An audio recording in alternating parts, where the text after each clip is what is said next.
Alguns mistérios são facilmente resolvidos. Outros nos assombram durante décadas. Cada um nos diz: aconteceu alguma coisa aqui. E procuramos a resposta fácil. Procuramos o óbvio. Mas às vezes somos enganados pelo óbvio. A culpa é mal colocada e o inocente sofre. E aí um dia deparamos com uma pequena pista e depois outra. As inconfundíveis marcas que nos levam, uma a uma, fio por fio, ao forte indício da verdade. E imaginamos, porque somos tão lentos em descobrir a operação engano, que estava lá o tempo todo. Está escrito, com George Vandeman, apresentando o Cristo vivo como resposta às suas necessidades mais profundas. Hoje, a Operação Engano.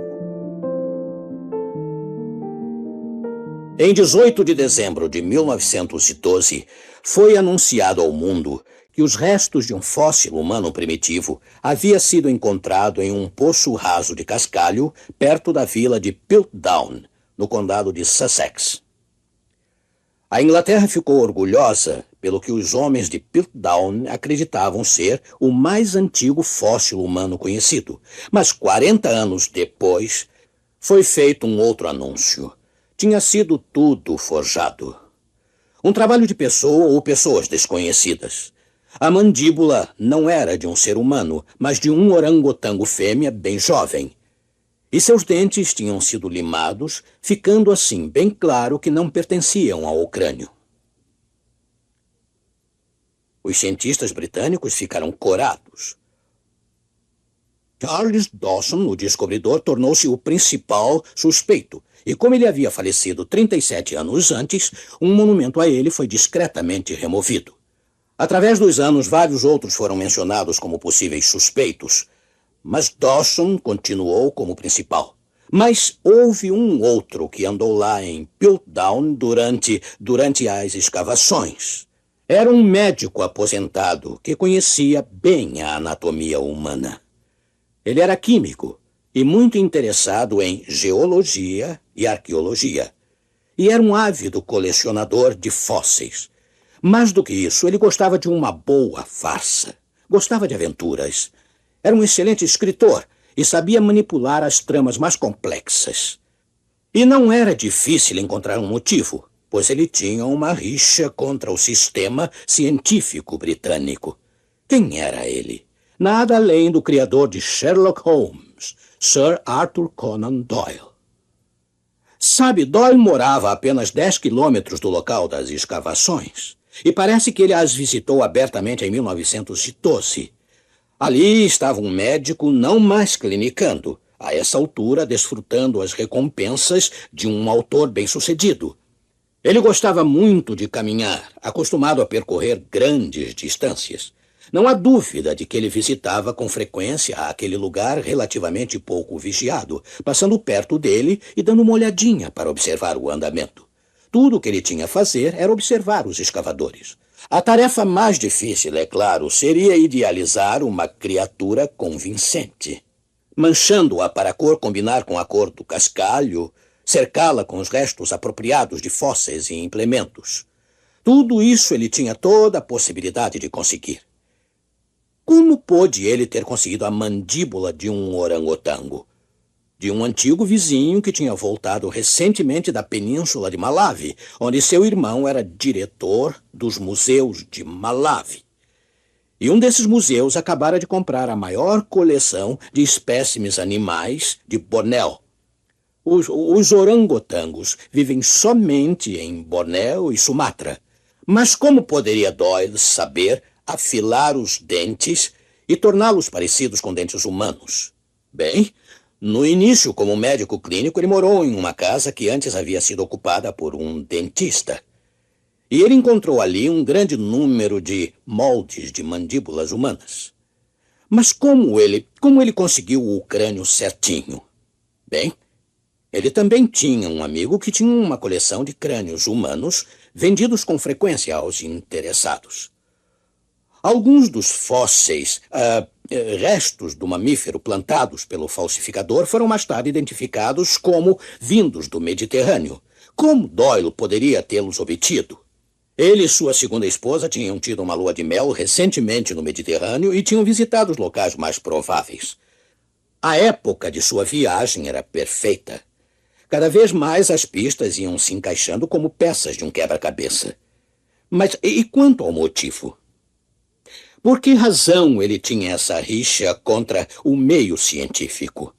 Nisto também as evidências são totalmente convincentes. Arthur Conan Doyle não só era fascinado pela ciência, mas em sua velhice ele havia passado a crer firmemente no espiritualismo.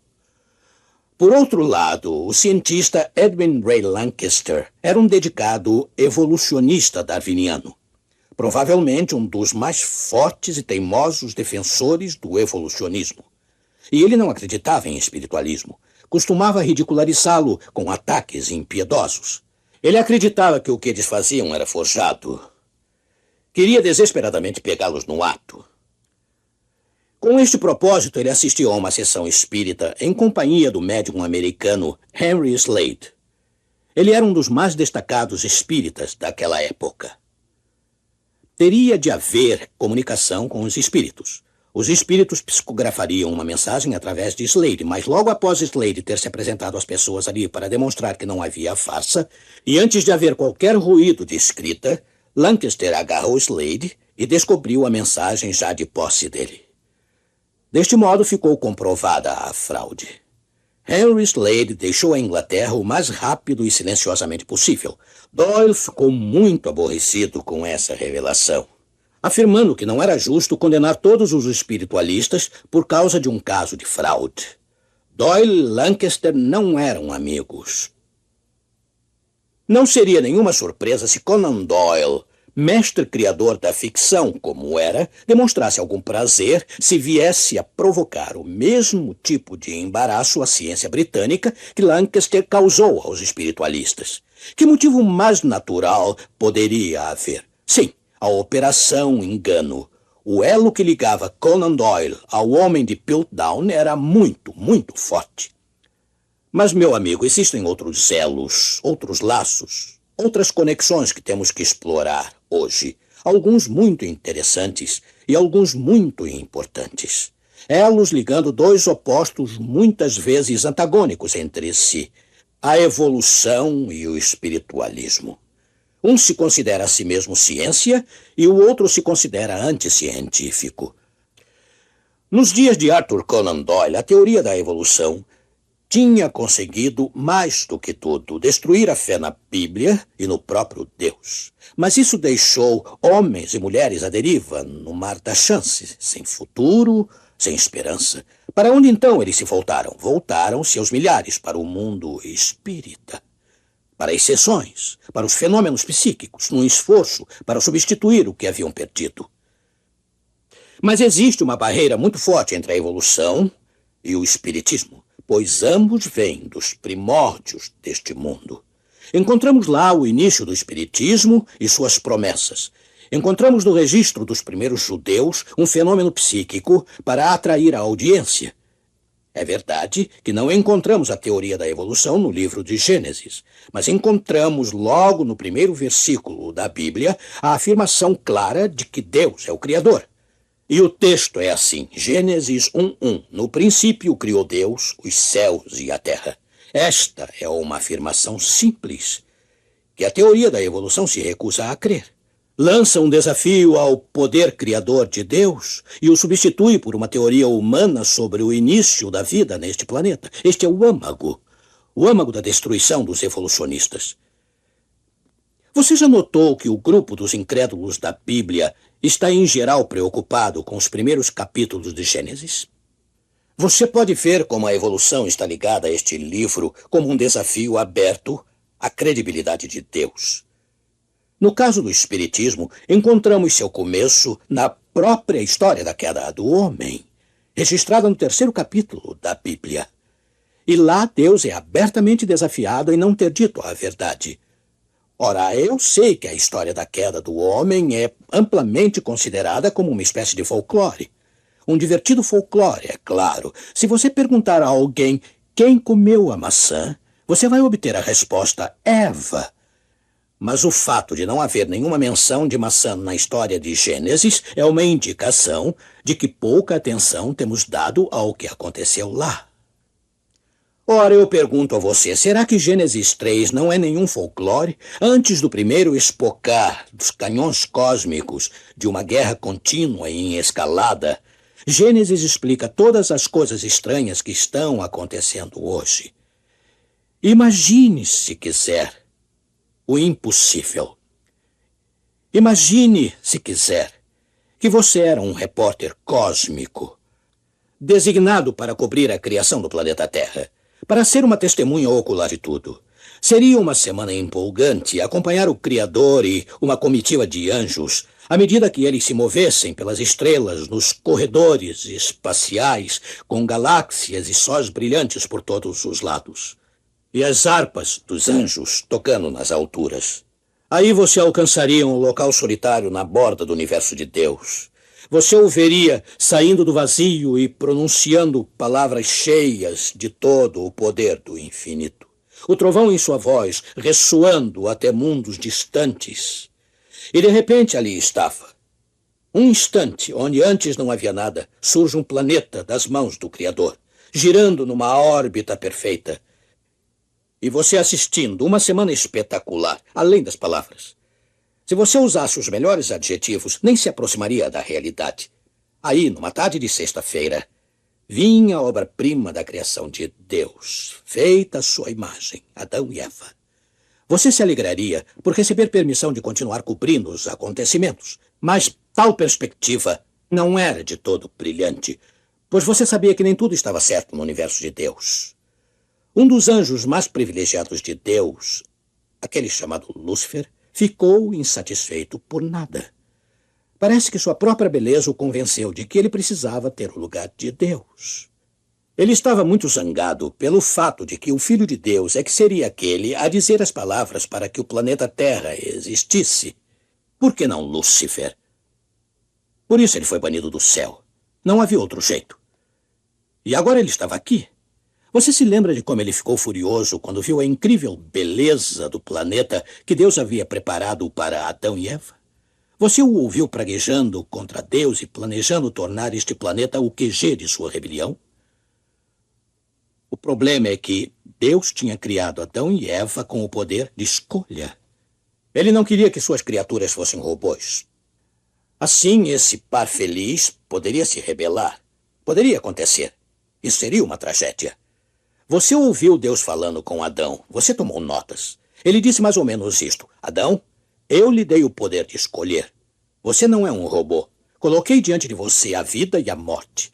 E espero que você seja responsável pela escolha que fizer. Espero que você escolha a vida, mas a decisão é sua. E Deus disse a Adão, eu quero lhe dar a vida eterna. Este é o meu plano. Mas não vou lhe dar a imortalidade até eu saber se poderei lhe confiar a vida que nunca termina. E para testar sua fidelidade, eu vou colocar uma árvore no jardim fora dos limites. Apenas uma árvore. Se você comer do fruto dela, você estará se separando da fonte da vida. E como resultado, você morrerá. E isto não é uma ameaça. Isto é apenas o resultado natural da rebelião. Espero que você seja responsável, mas você deve escolher. Não posso escolher por você. E aí, de acordo com o relato que você estava ouvindo no dia em que Deus falou ao par feliz sobre Lúcifer, lhes disse que não iria permitir que o anjo caído os tentasse pelo jardim. Ele só poderia tentá-los se eles se aproximassem da árvore proibida, uma coisa justa. Adão e Eva conversaram a respeito e não conseguiam imaginar uma coisa tão terrível como a rebelião contra o Criador que eles amavam. Aí veio aquele dia fatal. Eva caminhava sozinha quando se aproximou daquela árvore. Caminhava sozinha, imaginando também por que Deus havia colocado aquela árvore fora dos limites. Ela não parecia perigosa. Era tão bonita quanto as outras árvores. A serpente estava sentada em um de seus galhos, comendo satisfeita um dos frutos. A serpente começou a conversar com Eva. E ela sabia que as serpentes não tinham o dom da fala, mesmo no jardim do Éden. Ela não sabia, embora devesse saber, que estava testemunhando o primeiro fenômeno mediúnico da história da Terra. E era uma sessão em plena luz do dia, com a serpente atuando como um médium para o anjo caído. Ele assistia enquanto a serpente convidava a mulher a comer, assegurando-lhe que não lhe faria mal algum. Afinal, a serpente também não estava comendo? Sem dúvida, você foi o único que desejou gritar para alertá-la. Os anjos assistiam, Deus assistia, mas ninguém deveria interferir. Você assistia horrorizado e sem fôlego ela estender a mão, pegar o fruto e comer. Aí, como não sentiu nada, ela estendeu o braço para o lino fruto e o levou para seu marido. Você jamais esquecerá a expressão de choque e terror no rosto de Adão quando viu o que Eva tinha feito. Ele sabia que ela deveria morrer e não suportou a ideia de perdê-la. Nem parou para pensar que Deus poderia criar outra companheira para ele, uma tão bonita quanto ela. Ele apenas correu e, deliberadamente, sabendo as consequências do seu ato, determinou que se Eva tinha que morrer, ele morreria com ela. E o horror que a humanidade sentiu naquele momento criou a Era das Lágrimas. Bem, você não estava lá, eu não estava lá. Não houve cobertura da imprensa, não houve câmeras de televisão, nem entrevistas coletivas. Não é que a imprensa tenha sido afastada, não existia imprensa. Vamos ler o que a Bíblia nos diz. Primeiro, isto foi o que Deus disse a Adão. Este foi o alerta feito com muito amor e preocupação. Gênesis 2, versículos 16 e 17. Na edição revista e corrigida diz: E ordenou o Senhor Deus ao homem, dizendo: De toda a árvore do jardim comerás livremente, mas da árvore da ciência do bem e do mal, dela não comerás, porque no dia em que dela comeres, certamente morrerás. Isto foi uma ameaça? Não. É uma ameaça, por acaso, se eu lhe disser que se você saltar da ponte Rio-Niterói, você morrerá? É claro que não. Deus só estava dizendo a Adão quais seriam as consequências da sua escolha errada. Mas a serpente contradisse abertamente o que Deus tinha dito. Ouçam, Gênesis 3, versículos 4 e 5. Então a serpente disse à mulher: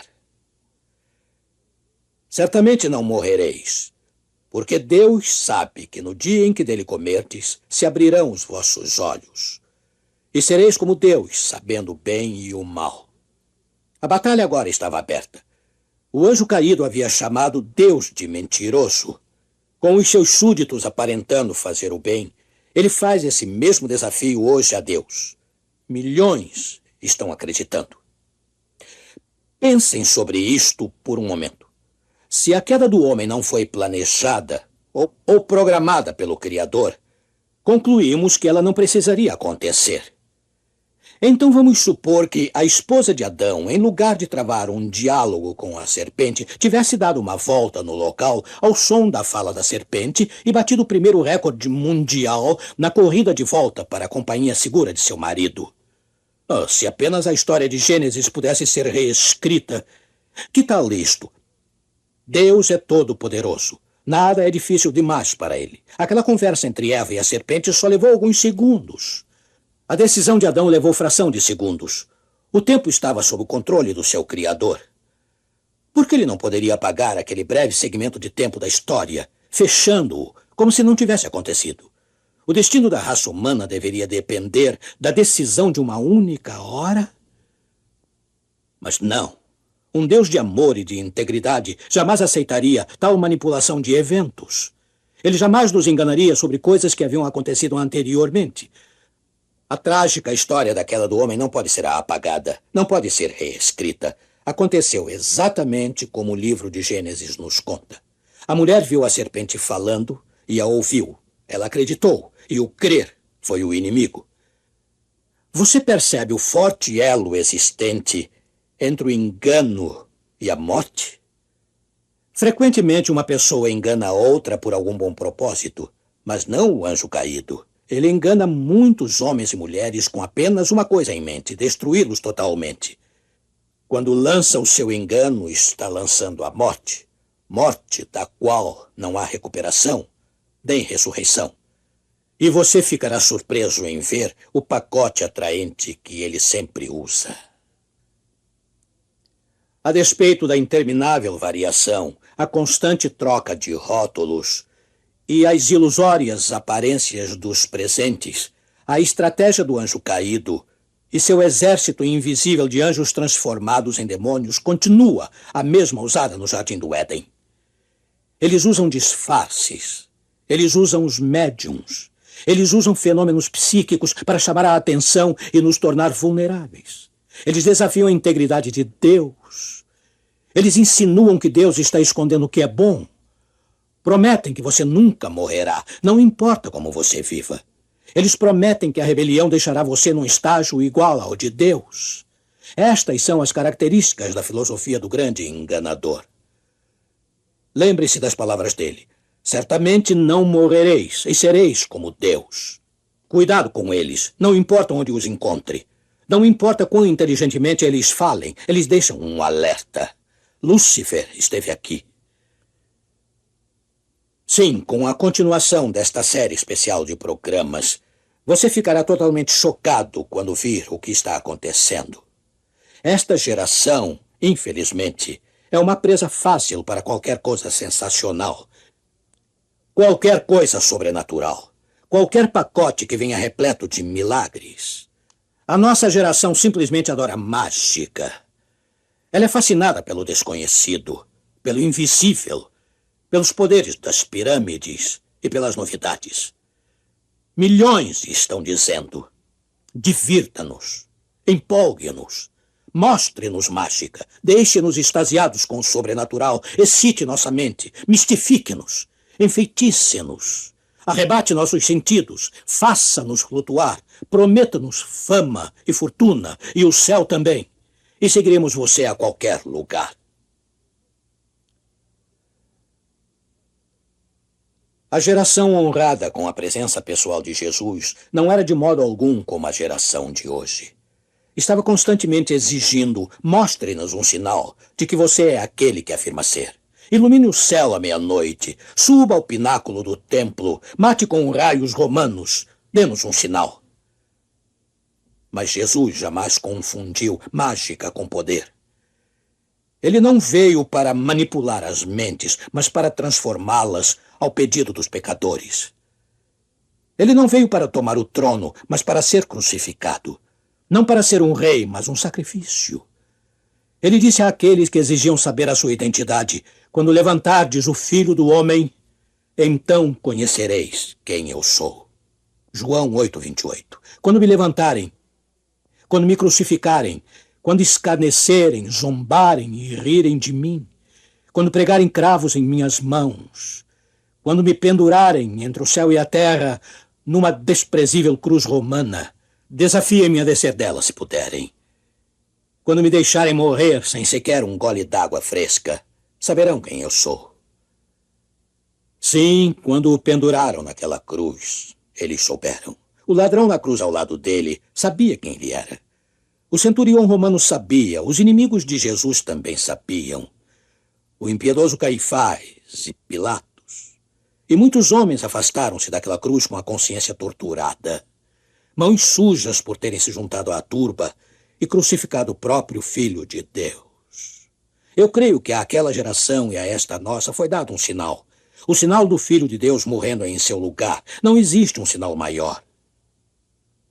Você terá que decidir agora se deseja mágica ou perdão. Se você quer um mágico ou um salvador, não existe melhor momento que agora de tomar essa decisão, amigo.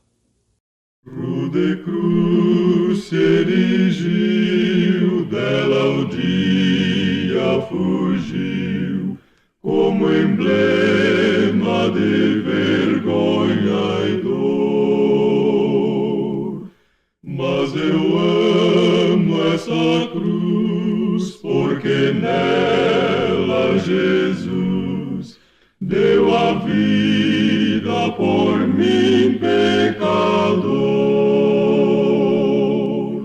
Sim, eu amo a mensagem da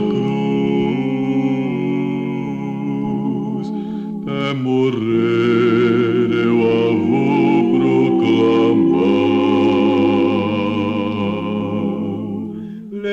levarei eu também minha cruz, é por uma coroa trocar. Eu aqui com Jesus a vergonha da cruz quero sempre levar e sofrer. Ele vem me buscar e com ele no lar uma parte na glória hei de ter. Sim, eu amo a mensagem da cruz. Até morrer eu a vou proclamar. Levarei eu também minha cruz, é por uma coroa trocar.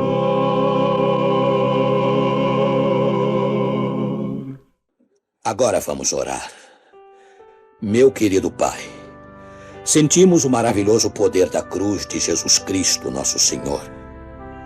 Agarramo-nos a essa cruz a partir deste primeiro programa da série. Aceitamos livremente o homem que lá morreu como nosso Salvador. Que ninguém encerre esta meia hora sem ter descoberto a disposição dele em nos aceitar quando pedirmos. Em seu precioso nome oramos. Amém.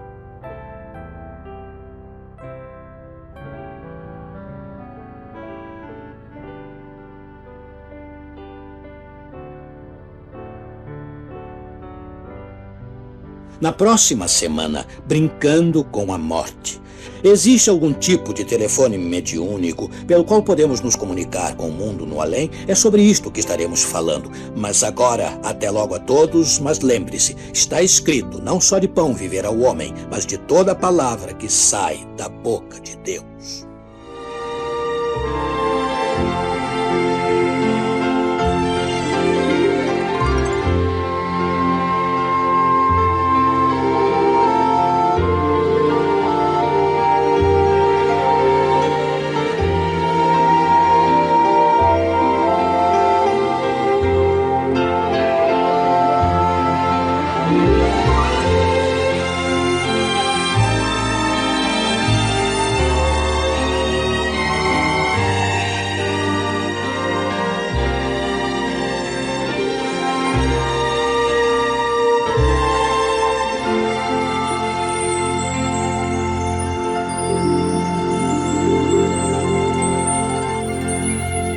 Obrigado por acompanhar este vídeo até o final.